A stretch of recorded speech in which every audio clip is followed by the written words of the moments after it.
Kal Kadosh Nirbal, mes chers amis, bonsoir. Nous disions la semaine dernière que la langue hébraïque est une langue particulière dans ce sens qu'elle n'est pas une langue consensuelle, mais elle n'est pas, si vous voulez, élue d'une langue issue d'un consensus de ses utilisateurs à la manière des autres langages, mais c'est une langue divine. Et donc cette langue divine, elle est particulière dans ce sens qu'elle a servi à créer le monde. Et c'est pourquoi ce n'est pas une langue comme les autres.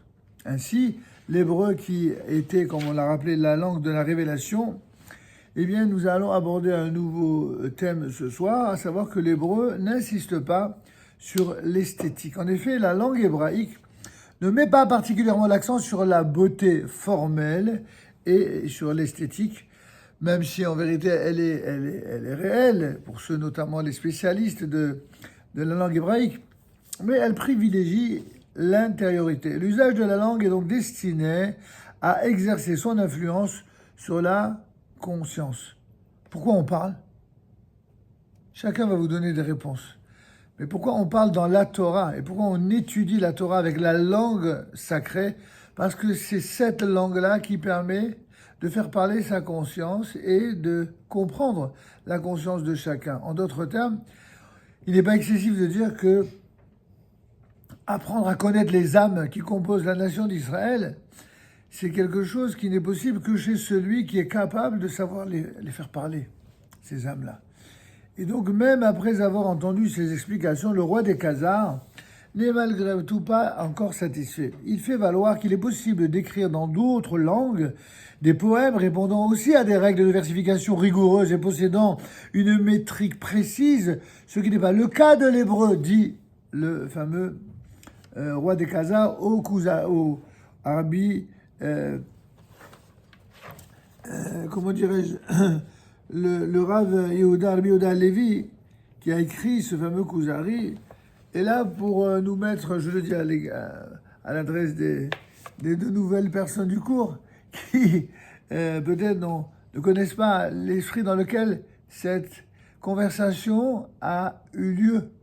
Dans les études antérieures, une conversation entre le fameux roi des Khazars qui n'arriveront pas à trouver le sommeil et ayant une phrase qui lui revient en songe en disant, voilà, tu sais, toutes tes pensées, toutes tes intentions sont agréées, tu es animé par des intentions positives, mais tes actions, elles, ne le sont pas. Donc ça va lui triturer l'esprit, c'est ce message qui revient sans cesse et qui lui pose problème, cet homme qui était profond et qui est à la recherche de la vérité. Quand quelqu'un est à la recherche de la vérité, sa conscience ne peut pas le laisser tranquille. Elle ne peut pas le laisser dormir. Il a besoin d'avoir des réponses. Et il y a des gens pour qui se triturer l'esprit, c'est déjà beaucoup trop, donc ils préfèrent aller dormir ou s'amuser.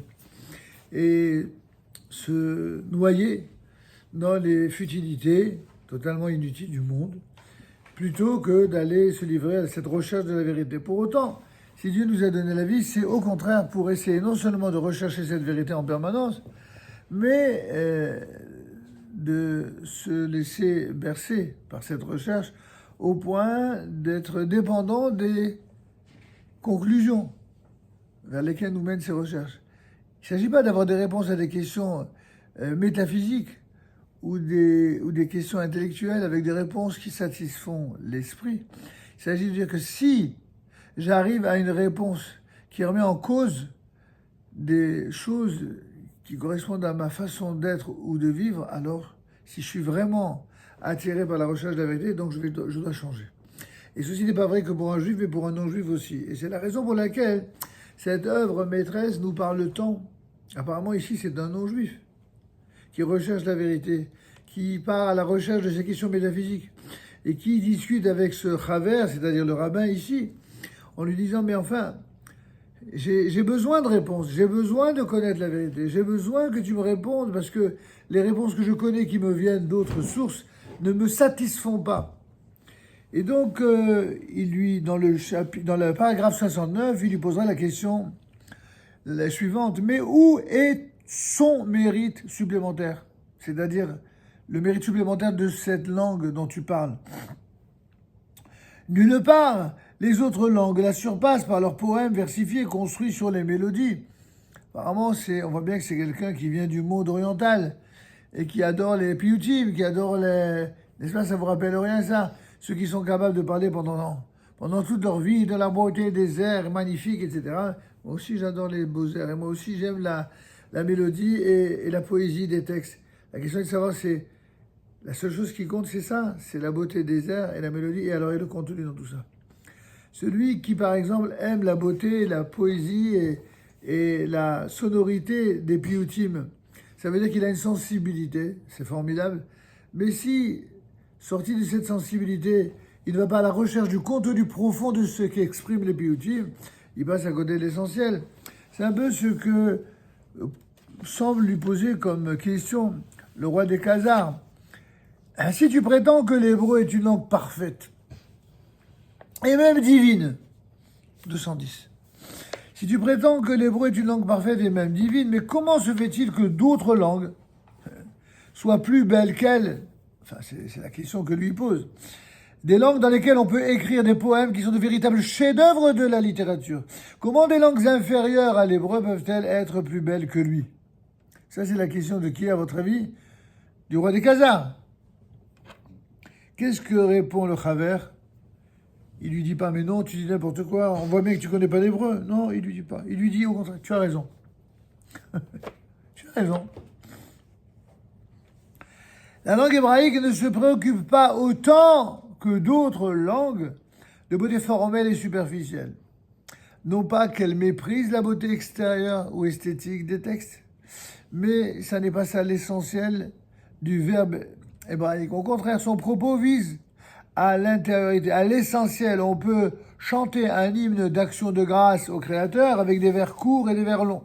De nombreux psaumes, c'est-à-dire les fameux Tehillim, sont construits à la manière de poèmes, d'hymnes ou de cantiques, comportant même des refrains tels que « Car sa grâce est éternelle ». C'est quoi « Car sa grâce est éternelle » ? « Qu'il est en la razo », c'est ça. « Car sa grâce est éternelle ». L'un d'eux possède des versets brefs. Par exemple, louez Dieu parce qu'il est bon, parce que sa grâce est éternelle. Un autre possède des versets longs pour réaliser à lui seul de grandes merveilles parce que sa grâce est éternelle. Voilà donc la preuve du fait que l'hébreu ne s'intéresse pas à l'extériorité, mais à l'intériorité. Quand vous prenez des poèmes, par exemple, en langue française, en général, dans toutes les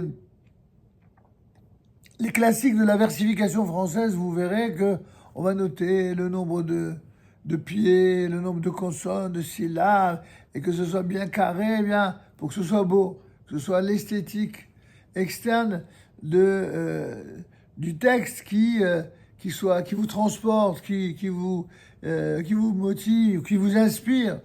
Sauf que cela existe aussi, encore une fois, dans les piyutim, mais ça n'est pas que cela. Il y a quelque chose de beaucoup plus profond dans, par exemple, les piyutim. Parce qu'en fait, la langue hébraïque n'est pas destinée à l'extériorité, à la beauté esthétique. Elle vise à agir sur l'intériorité. Elle possède une beauté à laquelle sont sensibles des récepteurs de nature spirituelle. En fin de compte, c'est pas donné à tout le monde d'être sensible à la beauté de l'intériorité des textes. De notre point de vue, la beauté d'un poème réussi ne se mesure ni à sa métrique ni à sa versification, donc les fameux nombres de pieds dont je vous parlais tout à l'heure, mais à l'effet qu'il produit sur l'âme de celui qui le lit. Et cet effet ne trouve pas son expression seulement dans les hymnes et les poèmes, mais aussi dans chacun des genres de la langue. Dans chaque parole adressée à autrui, deux possibilités doivent être considérées. S'agit-il de transmettre des informations, des contenus de connaissances, ou s'agit-il de transmettre un message destiné à exercer une influence? Vous comprenez ici quel est l'enjeu de l'étude de tel texte, de telle poésie? Ça n'a rien à voir. Un poème, un piyut, c'est bien sûr, c'est magnifique, c'est beau, c'est un chant superbe. Mais en fin de compte, si quelqu'un chante les piyutim pendant 20 ans ou 30 ans de sa vie, mais qu'il continue à être toujours le même, qu'il ne progresse jamais, ni moralement, ni spirituellement, ni dans la droiture, ni dans l'intégrité, ni dans le comportement en matière du respect des mitzvot, en quoi il aura au contraire, réduit la beauté infinie des piyutim à quelque chose qui ressemblerait à d'autres systèmes totalement extérieurs que vous pourrez trouver dans d'autres poésies. Paragraphe 72. Ce qu'on attend d'une langue, c'est qu'elle permette de faire passer ce qui est dans l'esprit du locuteur et dans l'esprit de l'auditeur. Si vous voulez, il existe un émetteur et un récepteur. Il y a celui qui parle et celui qui entend. Et donc quand quelqu'un parle, entre le moment où il s'exprime et celui qu'il entend, le moment où il entend cela, il se passe quelque chose. Qu'est-ce qui va se passer? Il va se passer ce qui se passera en fonction de la profondeur, de l'authenticité de celui qui parle, mais également la capacité d'écoute de celui qui écoute. C'est bien connu qu'entre celui qui parle et celui qui écoute, il y a déjà une déperdition d'un pourcentage relativement important selon les âges, selon les niveaux de culture, et qui fait que finalement, on ne récolte de ce qui est dit qu'un infime pourcentage. Plus quelqu'un est concentré, plus il reçoit ce que l'autre dit, voire même il l'anoblit, il l'embellit. Un discours est censé affecter l'âme de l'auditeur, c'est-à-dire le toucher. Son origine est donc dans l'âme du locuteur. Ce qui vient du cœur pénètre dans le cœur, disent nos sages. Tout ce qui sort du cœur, eh bien, pénètre dans le cœur.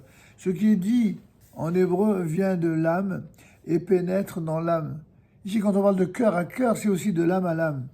Les paroles finissent par pénétrer dans l'âme et y produisent leur effet grâce aux dimensions spirituelles de cette langue. C'est comme s'il y avait quelque chose de secret, j'aime pas dire le mot magique parce que ça fait tout de suite sorcellerie, ça fait idolâtrie. Mais c'est pas quelque chose de magique, c'est quelque chose qui relève de ce qu'on appelle un otsar, un trésor, ou alors une richesse enfouie, exceptionnelle, que recèle la langue hébraïque et qui produit des résultats étonnants. Il en va de même dans l'étude de la Torah, qui, on le sait, est différente des autres études de science ou de sagesse. Toutes les sciences sont évidemment très intéressantes, de par le contenu qu'elles explorent et qu'elles partagent, qu'elles font partager, surtout lorsqu'il s'agit de sciences exactes. Sauf que la Torah, et notamment la Emouna, c'est, disent nos maîtres, la science des sciences. Pourquoi c'est la science des sciences? Parce qu'avec cette science de la Emouna, on arrive à percer le secret non seulement des tréfonds de l'âme, mais également de la connaissance intérieure et profonde des textes qui jusque-là n'étaient beaux qu'à l'extérieur. Je vais redonner sa dimension externe et interne à chaque mot, à chaque texte, mais également à chaque personne, voire à chaque vie de situation existentielle que l'on est amené à rencontrer. Waouh, c'est autre chose, quoi. On joue dans une autre cour, c'est vraiment la cour des grands. Les autres études visent à l'acquisition de connaissances, tout simplement. C'est pour ça d'ailleurs que ceux qui ne veulent se limiter qu'à cela ont inventé de ce qu'ils appellent les judaïsmes intellectuels. Ils ont remplacé Dieu par l'intellect. Comme ça, ils se débarrassent de Dieu. Ils remplacent en un premier temps Dieu par l'intellect, puis ils remplacent l'intellect par eux-mêmes. Entre les deux, il y a ceux qui ont fait encore plus fort. Ce sont ceux qui ont décidé que entre Dieu et les êtres humains, il y a un homme qui est Dieu. Ils ont d'abord commencé par déifier un homme. Et puis quelques siècles après, ils viennent des hommes et disent « Oh, et pourquoi c'est seulement lui qui est Dieu? Nous aussi on est Dieu. Qu'à Dieu ne plaise. Si déjà vous vous débarrassez de Dieu et que vous avez décidé de défier un homme, alors pourquoi ce serait seulement un? Faisons de chaque homme un Dieu. » Et c'est comme ça qu'on a commencé à déifier et à idolâtrer l'intellect. Jusqu'au jour où on voit que l'intellectualisme outrancier, y compris le judaïsme intellectuel, a donné de merveilleuses expressions extérieures, comme on l'a dit ici, mais ils ont vidé l'âme. L'âme est la profondeur de choses, même qui sont exprimées avec beauté, eh bien, d'une certaine manière, en désacralisant un texte divin, ou même une injonction rabbinique, en fin de compte, on s'appauvrit et on s'affaiblit. On n'est pas au même niveau un texte divin et une injonction rabbinique, non? C'est pas qu'ils sont de même niveau. Bien sûr que les niveaux sont différents déjà chez les êtres humains et même chez les rabbins. Tous les rabbins ne sont pas de même niveau. Et les rabbins, s'il y a bien parmi les hommes des gens qui se prennent pas pour Dieu, c'est les rabbins. Donc ça, on ne peut pas leur faire un mauvais procès d'intention. Sauf que ceux qui n'écoutent pas les rabbins, c'est exactement le mauvais procès d'intention qu'ils leur font. Ils font croire à leurs adeptes ou à leurs ineptes, peu importe. Ils leur font croire que les rabbins, ils se prennent pour Dieu et que finalement, ce que eux prétendent, ce ne serait pas au nom de Dieu, mais en leur nom à eux. Or, ce procès d'intention qu'ils font, ils le font parce que eux font ça avec les textes. Ils s'approprient le texte, ils lui font dire ce qu'eux décident. Les rabbins, c'est le contraire. Un rabbin digne de ce nom n'est jamais quelqu'un qui va s'approprier un texte, surtout pas le texte de la Torah, le texte de Dieu, pour lui faire dire autre chose que ce que Dieu lui-même a décidé. Alors comment ils savent? Parce qu'il y a une véritable fidélité, non seulement dans la transmission, mais dans les règles de la transmission, qui ont été conçues par Dieu lui-même et depuis leur part Moïse, pour ne jamais tordre le cou au texte, au point de lui faire dire ce qu'il n'a pas dit. Donc s'il y a bien, j'allais dire, des transmetteurs officiels, d'ailleurs attestés, agrémentés par Dieu lui-même, c'est quand même Dieu qui dit dans la Torah qu'il faut écouter les rabbins. C'est pas les rabbins qui ont dit oh, écoutez, vous devez nous écouter à nous. Si j'ai des choses, ils ne seraient pas crédibles, évidemment. Et aussi, c'est grâce à ça que l'on peut savoir quels sont les vrais rabbinim de ceux qui sont des rabbins des bois. C'est pas, n'est pas rabbin qui veut. Aujourd'hui, des rabbins et des rabbinim en tout genre, il y en a absolument à tire-larigot partout. Aujourd'hui, vous avez des gens qui ont transformé les synagogues en maisons de commerce ou de marketing. Non, on parlait des rabbins qui ont édicté des règles. Donc alors les rabbins qui ont édicté des règles, il s'agit des rabbinim du Talmud. Ces rabbinim-là, évidemment, c'est des rabbinim exceptionnels qui ont fait leurs preuves et qui ont reçu l'aval de ceux qui les ont précédés et qui eux-mêmes ont reçu l'aval de ceux qui les ont précédés. C'est ce que je disais dans un cours précédent. Pour quelle raison un sage, on l'appelle en hébreu un Talmid Chacham, en fait un élève de sage? C'est parce qu'un vrai Talmid Chacham, c'est celui qui est d'abord et avant tout, qui se définit comme un élève. C'est pas quelqu'un qui pense que justement la vérité commence avec lui. Et ça, c'est pas donné à tout le monde. Il y a beaucoup de gens qui se disent, ce que j'appelle des autoproclamés. On ne va pas être indélicat vis-à-vis de qui que ce soit maintenant, mais il y a des gens qui s'autoproclament. Des fois, c'est des rabbinim, des fois, c'est autre chose, peu importe. Mais quoi qu'ils s'autoproclament, qu'est-ce qui, à terme, démontre que ce qu'il dit est chargé à la fois de fidélité à la transmission, mais aussi de bon sens et d'authenticité? C'est à la fois le fait d'être fidèle, de rigoureusement fidèle à ce qu'on a reçu depuis Moïse, en passant par tous les transmetteurs officiels de la tradition jusqu'au rabbinim d'aujourd'hui, mais qu'en plus de cela, hein, il y a entre le verbe et l'écrit, entre la parole exprimée et le comportement donné en exemple et recommandé, il y a une fluidité, il y a une lumière, il y a un sourire, il y a une exemplarité, il y a une cohérence. Et c'est ce que tous les grands maîtres, quel que soit par ailleurs leur niveau, puisque même parmi les grands maîtres, il y en a de tous les niveaux. En parlant pas des petits mètres, des centimètres, des millimètres. Non. Ça, c'est encore autre chose. Moi, je parle des vrais grands maîtres. Les vrais grands maîtres, c'est pas ceux dont certains parlent le plus. Il y a des gens, vous savez, à les entendre parler, les maîtres, ce ne sont que les maîtres qui sont autour d'eux. Sinon, les autres, ils ne les calculent pas. Ils se comportent comme des partisans de clochers, d'églises, ou alors des membres de partis politiques, ou des je ne sais quoi, vous comprenez? C'est pas comme ça n'a jamais été comme ça. Vous savez, on dit toujours que le code des lois juives officielles, c'est le Shulchan Aruch. Et effectivement, il n'existe pas, quelle que soit la tendance politique ou religieuse des personnes pieuses, il n'existe pas aujourd'hui un seul étudiant de Torah ou maître en Torah sérieux qui oserait affirmer quelque chose qui soit en contradiction totale ou même flagrante avec le Shulchan Aruch, le code des lois juives. Viennent d'autres personnes et du haut de leur doctorat, ils viennent vous dire oui, bon, Ça, c'est bon pour les orthodoxes. Il y aurait une Torah orthodoxe, puis une Torah des gens intelligents. C'est quoi cette condescendance insupportable? C'est quoi ça? Pour qu'ils se prennent? C'est-à-dire que celui qui a baigné dans la Torah depuis la naissance, et qui l'a reçu en héritage, et qui l'a suivi de manière fidèle depuis des siècles et des siècles et des siècles, lui, évidemment, il comprendrait rien. Et celui qui comprendrait tout, c'est celui qui a étudié la Torah à l'université. Un peu d'humilité quand même. Moi, j'ai rien contre le monde universitaire. On a aussi étudié à l'université. Je sais pas, ils peuvent dire très bien. Si on pense, enfin, si on considère par essence que ce que Dieu nous a transmis c'est parfait, Ouais. on peut considérer que ce qui a été écrit par les hommes, il peut y avoir des erreurs. Oui, mais ce n'est pas les hommes dont on parle des sages. Il faut bien comprendre que cette banalisation des maîtres, en considérant qu'ils sont des hommes comme les autres, ça c'est exactement ce que le monde chrétien a fait vis-à-vis du judaïsme. Et c'est exactement déjà beaucoup plus loin dans l'histoire, beaucoup plus haut dans l'histoire. C'est ce que le cousin de Moïse a fait avec son cousin. Il s'appelait Korah. Korah dira, mais toute la communauté sont tous des gens kedoshim, ils sont tous saints. Et Dieu réside autour d'eux, au milieu d'eux.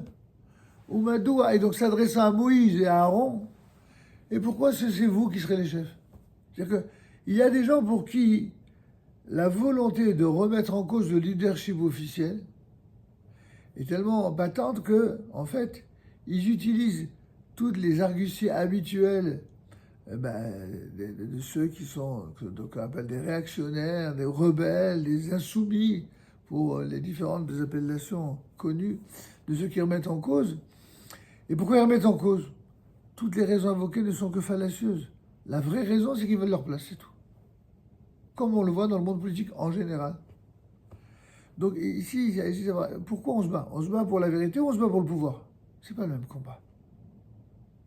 Certains vont être plus subtils en disant non, on se bat pour la vérité, mais la vérité, on ne peut pas la transmettre si on n'a pas un minimum de pouvoir. Donc on se bat aussi un peu pour le pouvoir, mais c'est pas le pouvoir pour le pouvoir, c'est le pouvoir pour pouvoir répandre la vérité. Bon, il peut y avoir parmi ces gens qui répondraient ainsi des gens de bonne foi. C'est possible, j'en connais, franchement.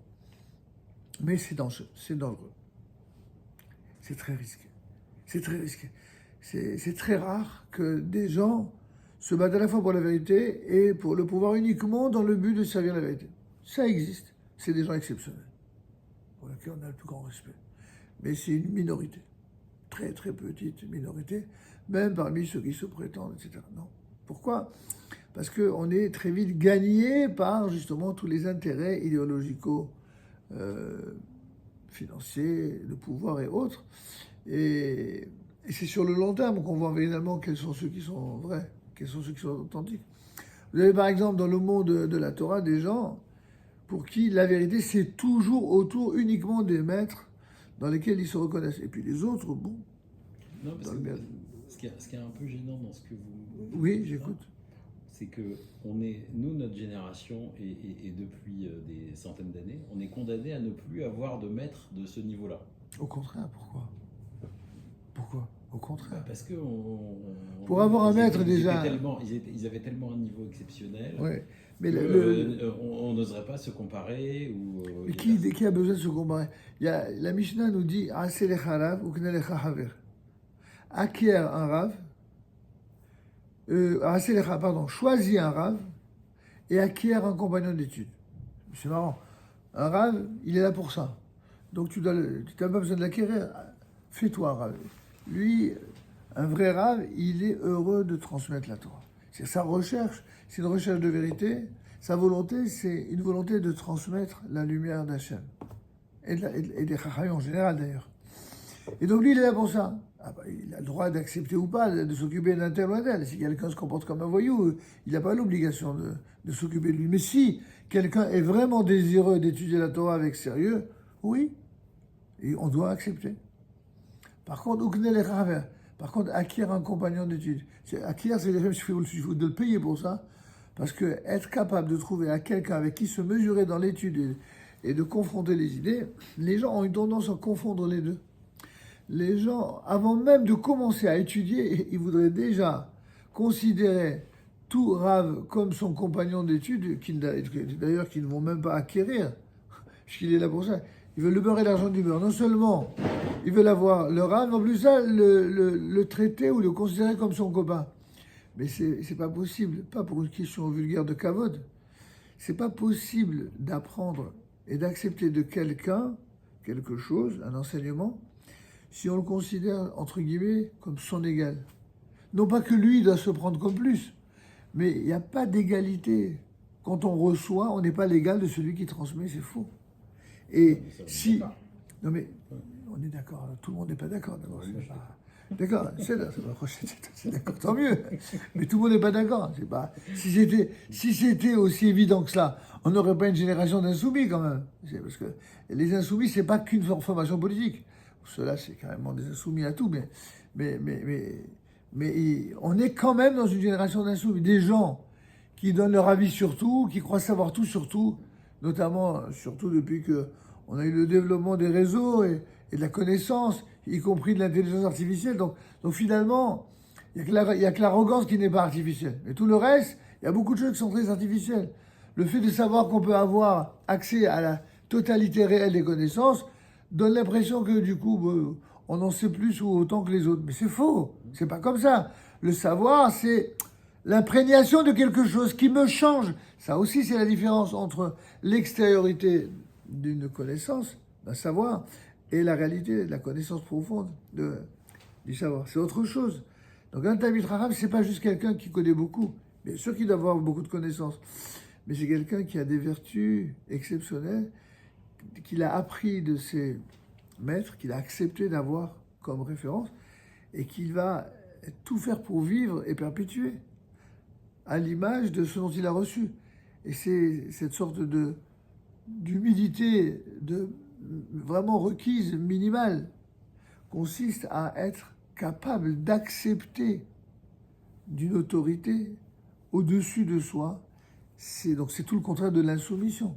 Ça ne veut pas dire qu'il faut se mettre à plat ventre, ça ne veut pas dire qu'il faut s'écraser, ça ne veut pas dire qu'il faut fermer sa bouche, pas du tout. Au contraire. Tous ceux qui étudient dans un Beth Midrash, dans un collège, ils savent très bien que ça parle et que des fois ça vocifère. Mais c'est parce que la recherche de la vérité, c'est quelque chose de vivant. On donne des arguments. Jamais on tombe dans l'invective ou dans l'irrespect. Ceci n'est pas en contradiction avec cela. Mais moi, jamais je vais me vexer de dire, écoutez, je suis désolé, mais avec tout respect que j'ai pour vous, moi je ne suis pas d'accord. Mais va cacher, donne tes arguments. On discute, pas de problème, on se mesure au texte. Et finalement, celui qui est au-dessus de tous, c'est Akadosh Baruch Hu. Mais comment savoir ce que Akadosh Baruch Hu il dit si on met sur le même pied d'égalité celui qui va dire ce qu'il pense parce qu'il est complètement investi d'esprit philosophique avec celui qui est investi dans l'esprit de Torah? C'est pas la même chose.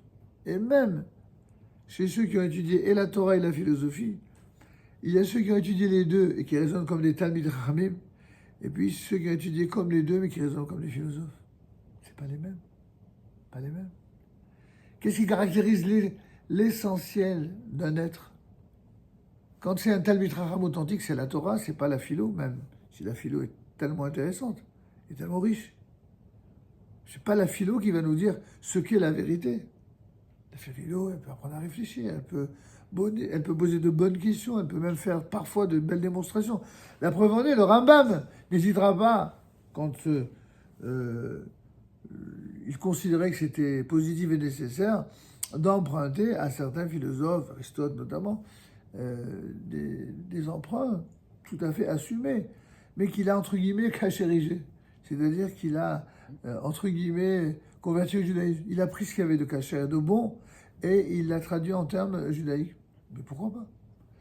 Tout ce qui est juste est juste. Et un rabbin qui est profond, évidemment, il est le premier. On voit ça dans tout le Talmud, notamment là-bas dans Masechet Sanhedrin, où il y a de grandes discussions célèbres entre les grands du monde de la philosophie ou de la politique de l'époque ou du pouvoir et les grands maîtres d'Israël. On voit, ils se consultent, ils se concernent, ils s'échangent, aucun problème. Mais encore une fois, qu'est-ce qui fait qu'un enseignement est juste et qu'il est vrai? c'est qu'il est rattaché à une parole divine qui est authentifiée et ratifiée par les sages d'Israël. Non pas autoproclamés, des sages qui ne sont sages que parce qu'ils ont été reconnus par leur père et par leur maître. Oui, moi je ne conteste pas l'existence des sages. Mais non, le fait, alors j'entends bien votre remarque sur la différence qu'il y a de niveau entre les sages de l'époque talmudique et aujourd'hui. Il est clair que, comme disent nos sages, marqué là-bas, Iftar Bedoro Kishmuel Bedoro. Iftar, c'était un personnage illustre, qui n'était pas au début aussi illustre que cela, mais il était dans sa génération exactement comme Shemuel dans sa génération. Shemuel, c'était qui? C'était pratiquement, après Moïse, bien sûr, après Moshe Rabbeinu, c'était probablement le plus grand prophète d'Israël, Shemuel Hanavi. Et on dit que Shemuel, dans sa génération, il était exactement comme, plutôt que Yiftah, dans sa génération, était comme Shemuel dans sa génération. C'est quoi Yiftah? Apparemment, c'est quelqu'un qui serait issu d'une prostituée. Même si tout le monde ne donne pas la même définition à Zone Alabama, mais enfin, sans rentrer dans le détail du commentaire, le fait est que, il n'était pas d'une origine très noble, peu importe. Il va s'avérer être un des plus grands chefs d'Israël qui va sauver le peuple. Et on dira de lui que Yiftah, dans sa génération, il était aussi grand que Shemuel Hanavi, le grand prophète Samuel. C'est-à-dire que le bien qu'il a fait pour sa génération, tant sur le plan humain, matériel, on dirait en termes d'aujourd'hui militaire, économique, que sur le plan spirituel, était aussi grand, ce Yiftah, que ce qu'a fait Shemuel. Waouh! C'est quoi l'histoire? Ça veut donc dire qu'effectivement, dire ça, c'est tout le contraire du procédé d'intention qu'on ferait avec les rabbins, Keilou, ils s'accaparent le savoir, et il n'y aurait aucun droit de citer pour les autres. Mais c'est faux, au contraire. Au contraire, les rabbinim les plus sérieux sont ceux qui reconnaissent le vrai, mais aussi le bon, la bonté, l'exemplarité, le courage chez tous ceux qui composent non seulement la nation d'Israël, mais même chez les nations du monde. Comment pourrait-il en être autrement?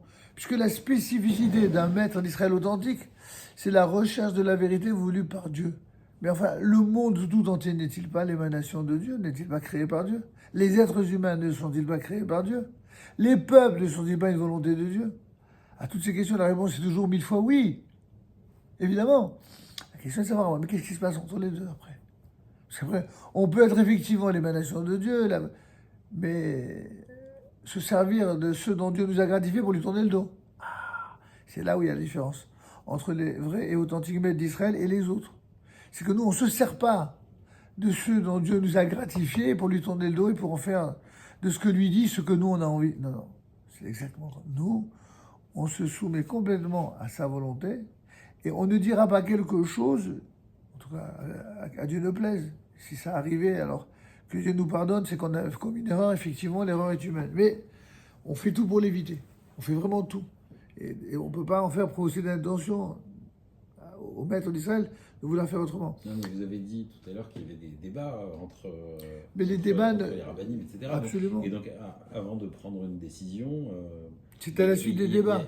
C'est à la suite des débats, donc ça veut dire qu'il y a plusieurs opinions qui sont confrontées, c'est pas unanime, forcément. Mais encore une fois, les débats entre rabbinim, c'est des débats entre gens qui des fois pensent différemment, mais qui ont la même fascination, la même motivation à rechercher la vérité de Dieu.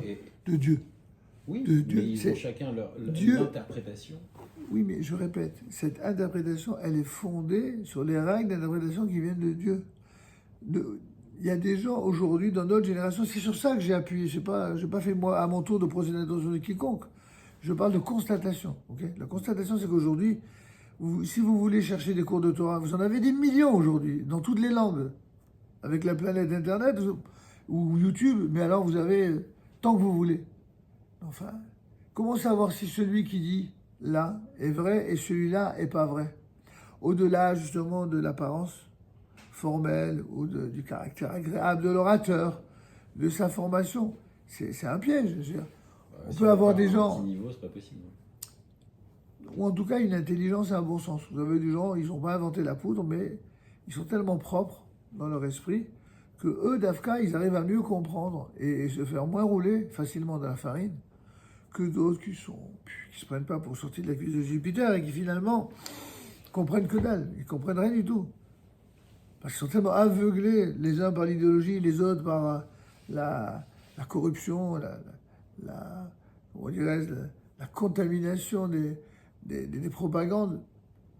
Donc ils peuvent ils peuvent plus voir clair de quoi que ce soit, vous comprenez? Donc c'est un grand sujet, c'est intéressant, mais bon, on pourrait parler des heures. Mais ici, ce que ici le Rav, et c'est ça la conclusion de notre passage, c'est que l'étude de la Torah vise à changer l'homme et à le rendre meilleur. Et donc les paroles de la Torah possèdent une vertu particulière qui agit sur la personne qui les étudie, ainsi que nous pouvons le constater manifestement. Vous avez des gens, quand on arrive à un certain âge, on a un recul, on a quand même un regard sur plusieurs années, d'accord? Alors moi, si je ne parle que des 30 dernières années, je pourrais voir plus loin, mais rien que les 30 dernières années. Je sais observer la différence entre quelqu'un qui a démarré de presque rien et qui maintenant, au bout de 30 ans, est devenu un sage, un vrai Talmid Chacham, il y en a. Et puis d'autres qui, malheureusement, ne se sont pas arrangés avec l'âge, quoi. On va dire de façon très gentille et non polémique. Et la différence, elle est très simple. C'est que le premier, il savait rien, mais il a accepté d'apprendre et de se remettre en cause et d'étudier, de grandir, d'évoluer, alors que l'autre, il est resté figé sur une seule chose. C'est bon. Peut-être qu'il n'avait pas les outils, l'autre. Non, mais encore une fois, on est en train de tourner en rond.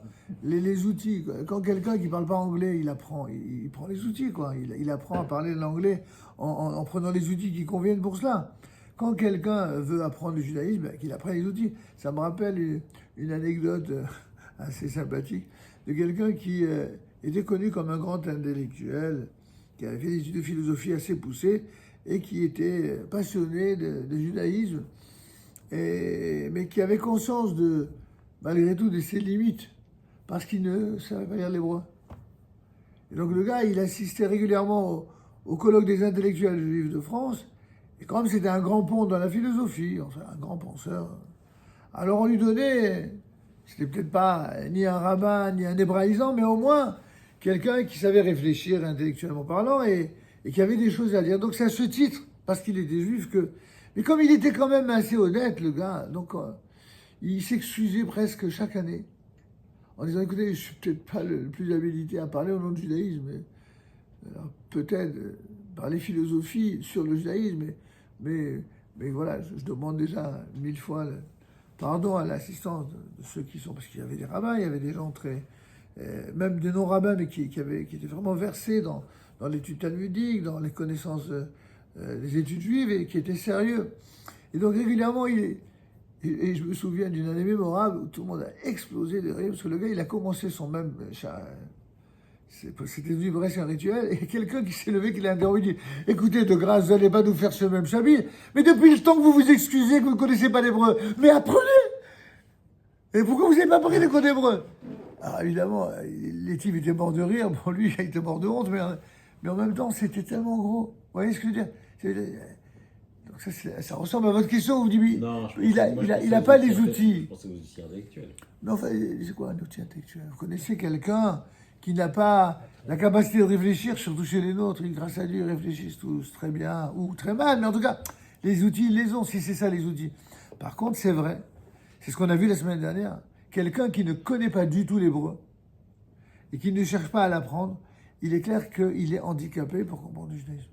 Alors si en plus de ça, il ose parler de judaïsme d'une manière prétendue représentant le judaïsme, peu importe l'étiquette, et qui ne connaît pas l'hébreu, c'est une honte pour lui, quoi. C'est une plaisanterie, quoi. Il ne se rend pas compte, c'est lui-même qui se ridiculise tout seul. Comme quelqu'un qui parlerait de Torah qui ne sait pas lire en hébreu. Ou mieux, quelqu'un qui parlerait de Torah qui ne comprend même pas ce qu'il lit. Enfin, un petit peu d'humilité. Est-ce que vous allez, vous, parler de médecine si vous n'avez pas fait une fac de médecine? C'est un minimum. Ou alors fait une école rabbinique ou une yeshiva. Vous allez parler de Torah? Ben non, il y a des gens. Ils ont peut-être fait des études brillantes dans leur domaine, et personne ne conteste cela. Mais parce qu'ils ont fait des études brillantes dans leur domaine, ils se croient autorisés à parler judaïsme. Ben, un peu d'humilité. Un peu d'humilité. Reste à ta place. Intéresse-toi au judaïsme, c'est un droit comme tout le monde, évidemment.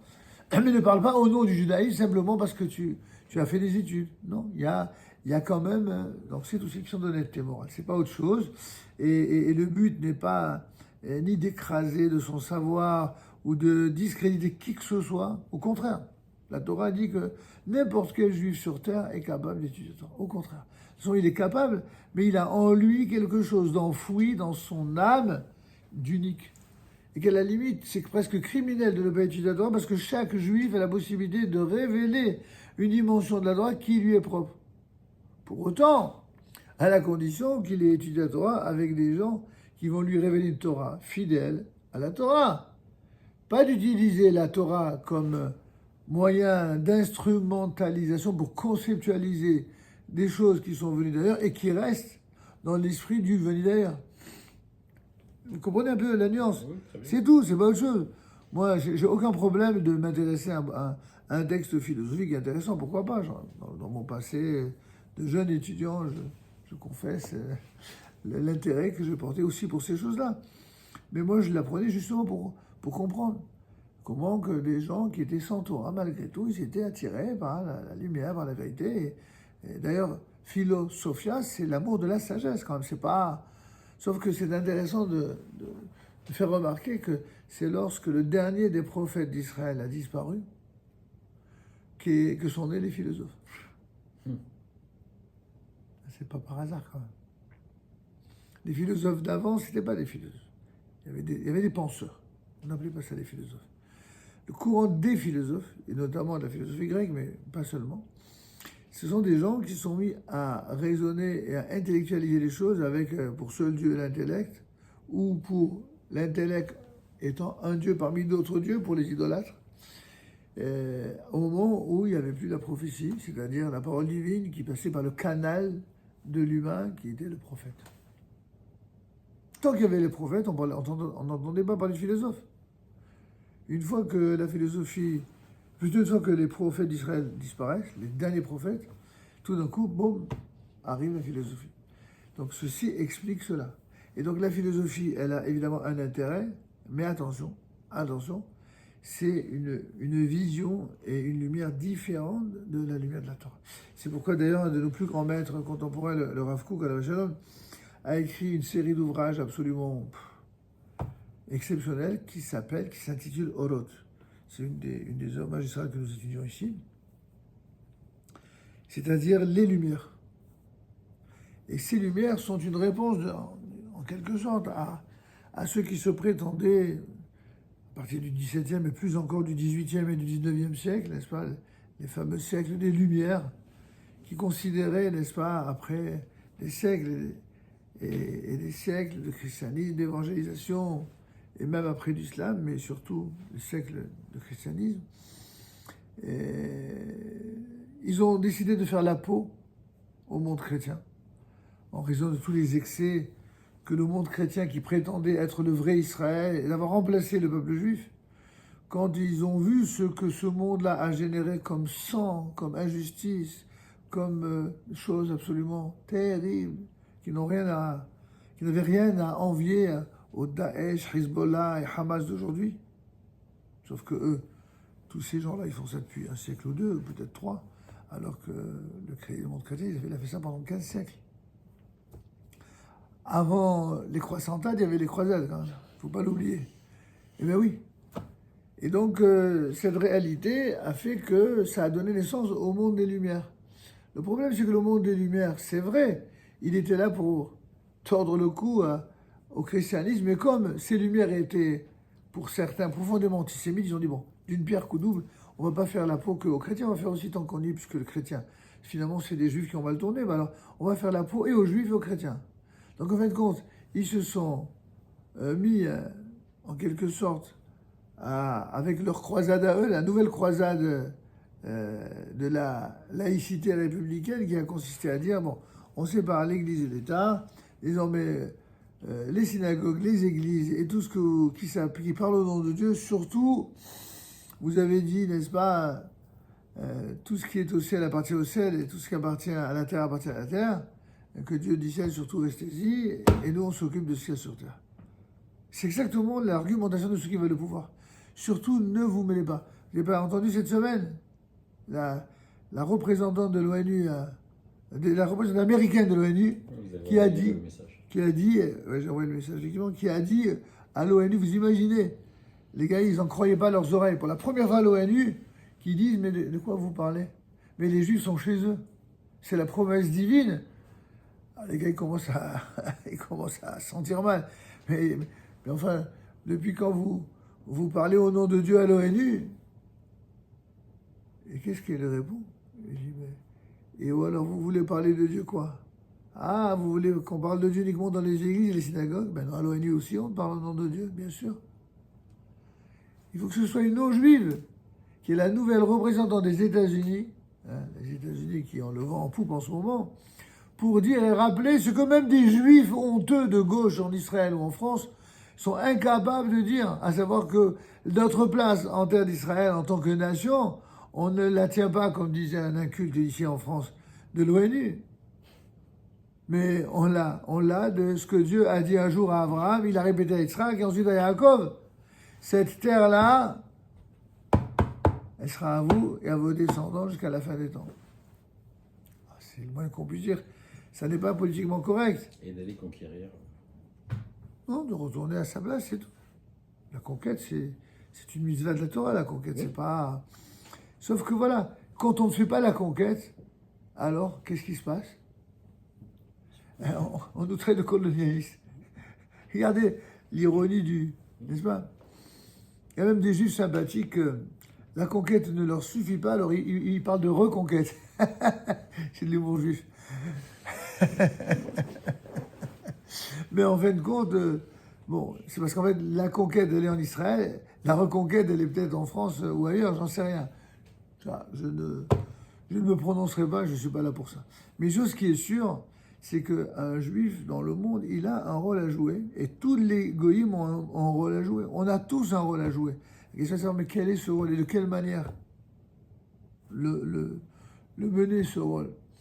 Alors, à travers l'étude du Kuzari et de cet échange fabuleux entre le roi des Khazars et Rabbi Yehuda Halevi, eh bien, on a des réponses qui ne sont pas que des réponses théoriques, elles sont également des réponses pratiques.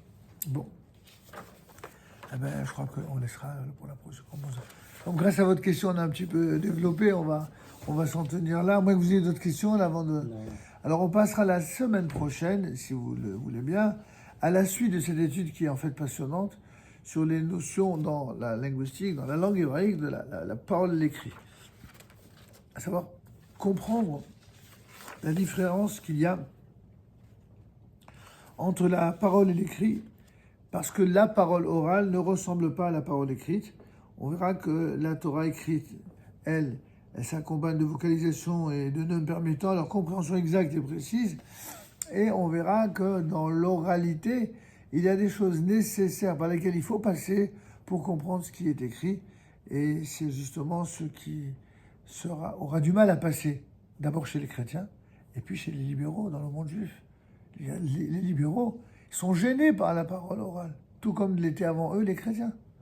Qu'est-ce que c'est que les chrétiens? C'est le premier judaïsme libéral de l'histoire, c'est rien d'autre que cela. C'est-à-dire un judaïsme qui n'accepte pas les fondamentaux du judaïsme voulu par Dieu et des sages authentiques d'Israël, c'est tout. Et dans chaque génération, il existe différentes formes de judaïsme libéral.